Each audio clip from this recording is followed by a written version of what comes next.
munaasabaddan oo ahayd mid si heer sare ah loo soo agaasimay isla mar ahaantaana loogu talagalay sanad guuradii labaad ee ka soo wareegatay waqtigii la aasaasay maamul goboleedka Soomaaliyeed ee Khartoum State ayaa waxay ka dhacday magaalada Kampala ee caasimadda dalka Uganda iyadoona ay ka soo qayb galeen xildhibaano ka tirsan dawladda federaalka Soomaaliya sidoo kalena ay ka soo qayb galeen mas'uuliyiin metelaya guud ahaan maamul goboleedyada ka jira dalka Soomaaliya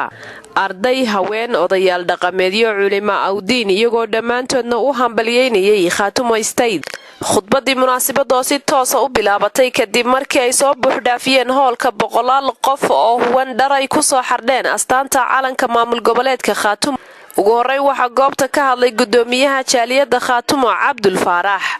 Khartoum State of Somalia caawo oo ay ku beegan taariikhdu waa maamul laba sano jirsaday labadaas sano ee maamulku jiray waxaan moodaa waqtiga yar ee uu jiray iyo waxqabadkiisu inay kala badan yihiin waxyaalo fara badan oo Khartoum State intii ay ama maamulada kale ku jirtay ama dawladda Soomaaliya xilligeedii waxyaalo fara badan oo ay qabsatay labadaas sano oo ay maamul goboleedka ahayd saxaafadda sharafta leh iyo fanaaniinta caawa aad bay loo xalgeliyay anagoo xogaha hadlay intuu naga tagay daalnebe wana soo kiciyeen aad baad mahadsantihiin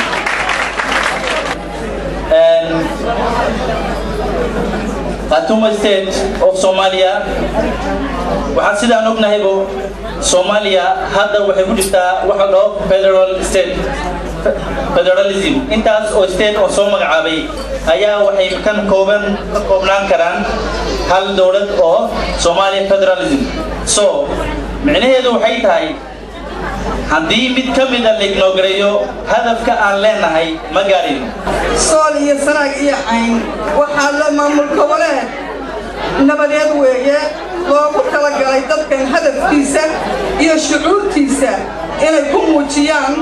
kuna maxkamadankooda ku hagaajistaan oo ma samaynin maamul goboleed cid lagu weerarayo dhammaan ummadda Soomaaliyeed waa wada walaalo meel kasta ay joogto waa wax aabbe isir aabba keenay iyo wax isir hooyo keenay Khartoum waa buundada Soomaaliya Igla Salah Ali Kalsan TV Kampala.